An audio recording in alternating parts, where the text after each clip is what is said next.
Hello everyone. Today we're going to do a review of the 2015 EcoSport EcoBoost Trend model. Australian version, so it's right hand drive.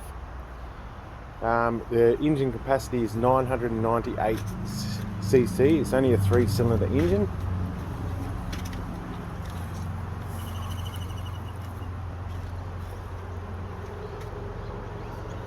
So I like that it has a full-size spare on the rear.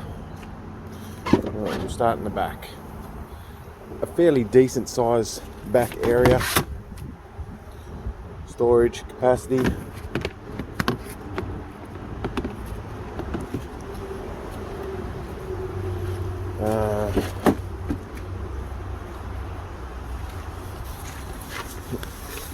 The 2015 model doesn't have a big display, it's just got your small display, which is fine. Air conditioner, heater controls, you can do texting and stuff from your car, which you're not supposed to be doing. It's got Sync by Microsoft for your just one phone. This car has done 106,166 kilometers. It is petrol. It has got quite a bit of room. It has USB headphones and 12-volt socket. You got sunglass holders, 2 lights. Driver's side does have a mirror. The passenger side does too, but doesn't have the flap to cover the mirror. It's got no grab handles in this model. It does have curtain airbags. Alright, the boot's quite spacious. The bonnet is easy. This one's had a bonnet scoop fitted. It is not connected. It is just there for looks. The only downfall is I think the bonnet should be able to go higher. It opens higher, but does not latch higher. It latches at that height when it can actually open higher.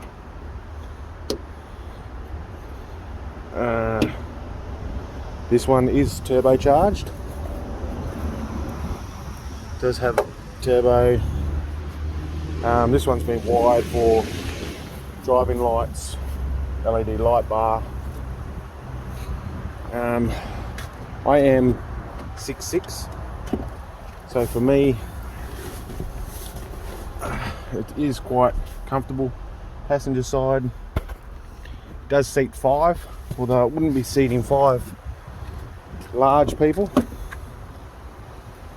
The back is quite roomy, even with that seat set quite back. My knees are against the back seat,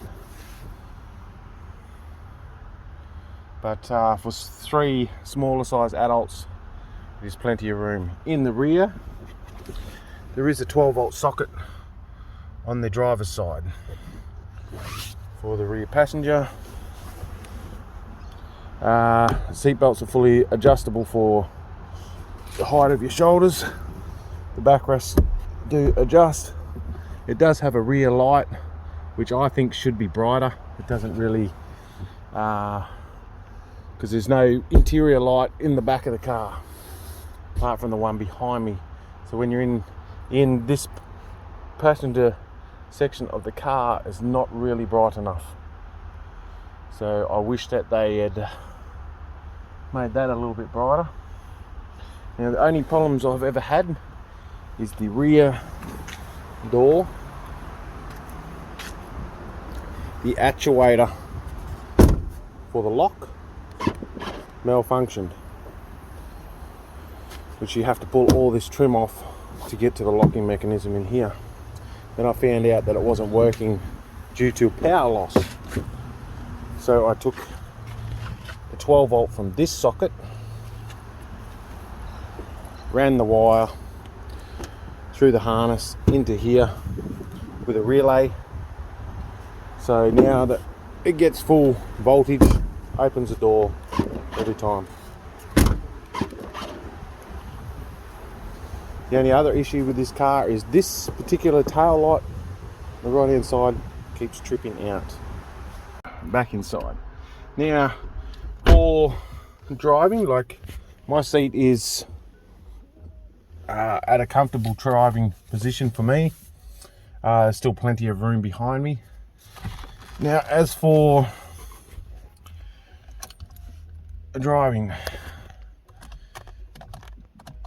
we get roughly highway use 6 litres per 100 kilometres. Around town, you will get 7 to 7.5 litres per 100 kilometres, which is still pretty good. I'm not sure about the tank capacity. I think it's around close to 50 litres.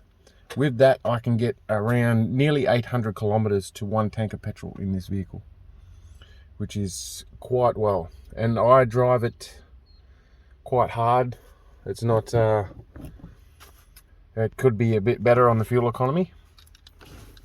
With this particular model, you have to start it with the clutch down, because this is a manual. So it will not start unless the clutch is on. Apart from that, there we go, 6.7 litres per 100. That was yesterday with a lot of highway use and back roads. We currently did 479 kilometres yesterday on a full tank of petrol, and as you can see, it is just under half for 472 kilometres of driving. So I have no issues with the fuel economy. It's quite well. The only issue I do have is because I've got quite long legs, I sometimes will push the fog lights on, because they're your normal headlights, and then you push this one to activate the front fog lights, this one to activate the back fog lights. So sometimes when I get in the car with the lights on, my knee will bump it. And this one has headlight control, which you're supposed to turn down the more passengers you have, otherwise it lifts the front of the car and the headlights are too bright. I can't remember what the setting was. I think it's one click for every passenger that's in the vehicle, as it is a 5-seater vehicle. The driver's already in it, so for every passenger you click it down. Apart from that, I don't think there's anything else I need to show you. It does have a storage under the front seat, which is quite handy, as well as your glove box. And that's about it. If you have any other queries, leave your message in the comments. Thank you. Please like and subscribe for more.